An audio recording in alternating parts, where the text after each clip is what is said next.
Hey everyone, it's Amador, and I'm here to show you my design team project for One Little Dreamer.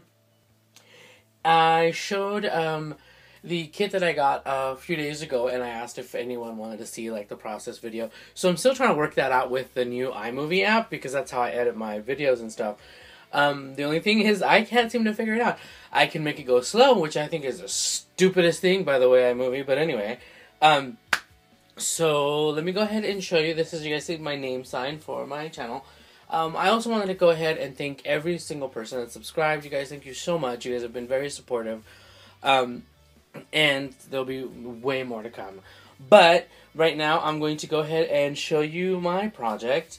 And I'll show you the trims again as we go by and how I use them and everything, okay? So here it is, you guys. I made a Shabby Chic rosette ruffle trim.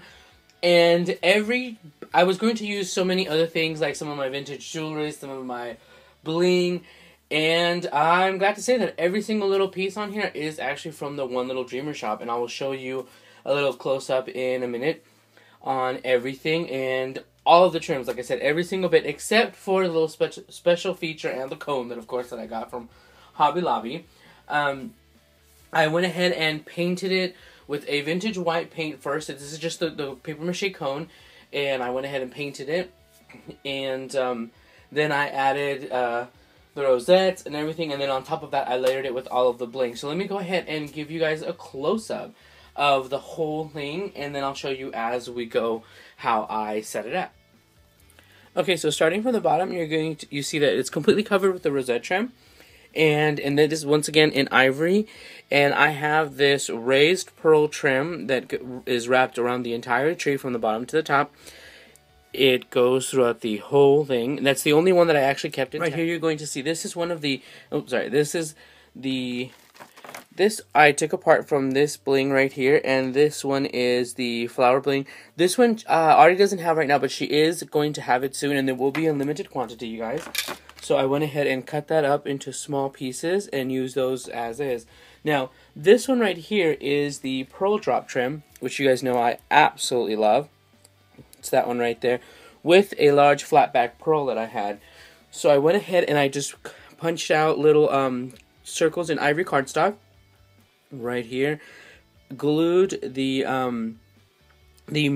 flat back pearl right there, and I basically just glued around this the pearl drop trim all the way around there, and I made several of my small ornaments for my tree. So that is right there. I've made several of those. Now the other one that you will see is this awesome little sequence flower, and that's this one right here. I cut out several of those and used them on my project as well. I didn't cut out as many as I thought I was going to, but I went ahead and I put several of them on my project. So you will see right here, this is another one right there, and that one was created with the other, and this is a leaf bling trim, and it's an acrylic trim right here with a rhinestone right at the center part of each one. I went ahead and took this apart in piece by piece, and I created these little snowflakes. I also use them at the top of the tree. Now there's two, there's one on each side to make sure it's covered so it could be seen by any angle. And I went ahead and the same thing I did with the pearl drop trim. I put a small flat back pearl on the center of that. Then I just glued the various little, as you can see right there, the various little blings around to make that kind of a star, or almost a snowflake, see-through snowflake. So I just wanted to make something to that effect, and show how you can use this not just as bling, not just in bits and pieces, but if you can reconstruct something and create something gorgeous. So there was supposed to be another part to this. I was actually going to try to make a giant snow globe with this awesome little bling tree. The only problem is, and I have this huge, it's this, what are they called?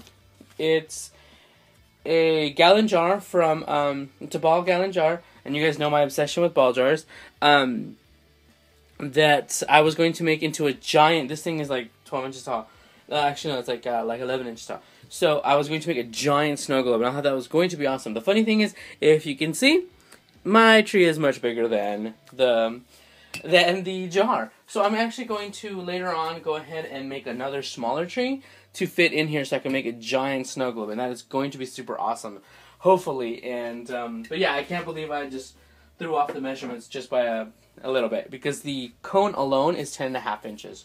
So that's not really going to work out. So anyway, but I did want to show you guys another little thing, a little special feature from my little tree.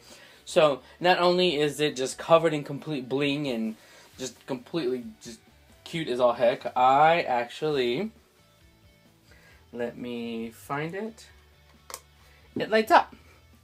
So that it completely lights up. Now this is a little light set that I got, and the cool thing is, because of the color of the LED light bulbs, you really can't tell during the day that it lights up. It also has this little feature with which it blinks.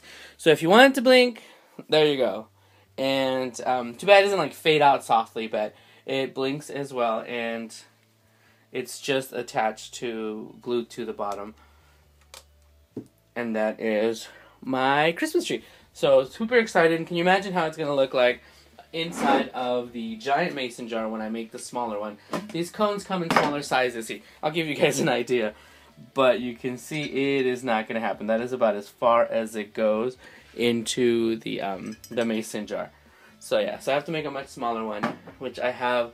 Hopefully I have enough bling to create something, but I have tons of other bling. So that is my first project.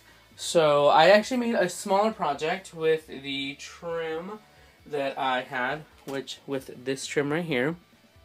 So let me go ahead and get a close-up of that project. So here's my second project for my holiday projects for the One Little Dreamer shop.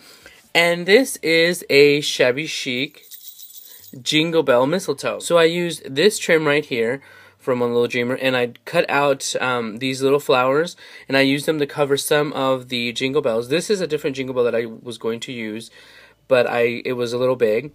And then I just cut out that little center and then cut into this, so it made it easier for me to cover some of the little jingle bells right here.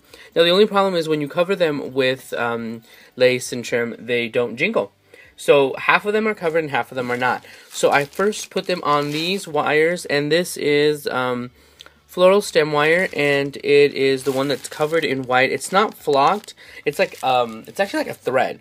The cool thing about that is that I was able to spray with my Lindy's, the Luscious Lime, and you can see right here, and use it. As I dried it, I kind of dabbed it off with a paper towel to give it a lighter green tint, which is what I wanted. And then I just curled the edges and made them in whimsical. Yeah, I can get this. Yes, I don't know if you guys realize it's the crack of dawn over here. So, and I actually slept, but I'm still a little kooky. And bent them in whimsical little ways. So this could be actually hung, which is going to be in the hallway. And then I took, this is just some of the eggshell seam binding. I was going to dye it in like a light blue, but it took away from the green of the leaves. So here are the leaves of my mistletoe. And each one of them is a section right here that I cut off and hot glued. No, I dyed them first with the Luscious Lime from Lindy's, and I just dabbed, and I totally dropped it. And I just dabbed it off as I dried it to kind of give it that light, soft mint color.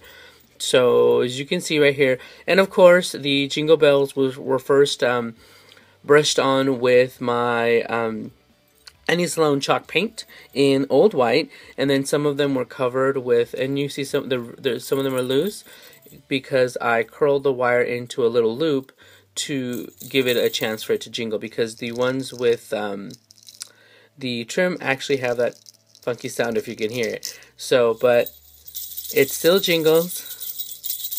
I just think it was awesome. I had this idea from the moment I saw the this trim, and I totally wanted to do it. So that's why I got some of that right there.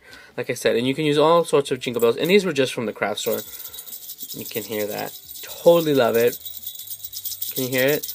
So yeah, and here's the back. I just hot glued the the leaves, as you can see, to the several parts of it, and the bow is actually tied, and it's I think I have 3 strands of the it's a 3-loop bow, whatever you guys call it. I don't know. I totally spaced out on that right now. So yeah, so that is my mistletoe. I hope you guys like it. So yeah, so that's just with the trim, some wire, and some jingle bells, which I'm pretty sure you awesome crafters already have it in your repertoire. But here's a little view of my tree again. So let me know what you guys think. I totally love my Christmas tree, and it lights up. How awesome is that? So yeah, so I asked in my haul video, in my the video of my kit, if you guys wanted to see the process video. Now, I did record clips and everything. The only problem is with the new iMovie, I'm trying to figure it all out. It's a whole update, and you're able to speed it up and slow it down, but the stupid thing only lets me slow it down. Who the heck wants to slow down a video? I mean, like, seriously, do I have somebody falling off a chair that I'm going to show? No, I have a craft project. So anyway, I'm going to go ahead and post it later on today. It's also like a 14-minute long video. It's not, you can fast forward through it. It's pretty easy. And it'll show from me adding the lights to then the rosette and individual things. Now, it doesn't show the, my mistletoe. I just figured that was kind of an easy process that everybody could just do. It's basically taking apart the trim, dyeing it, and then gluing it to this cool little... You can even use the flocked wire, but it's basically wrapped in fabric, or it's like, it's really, honestly, it's string. It's thread, so, and you can use that right there. So, hope you guys like it. Let me know what you guys think. I'm going to go ahead and hopefully add some pictures to this, and thank you so much. So, see you guys soon. Bye, everyone.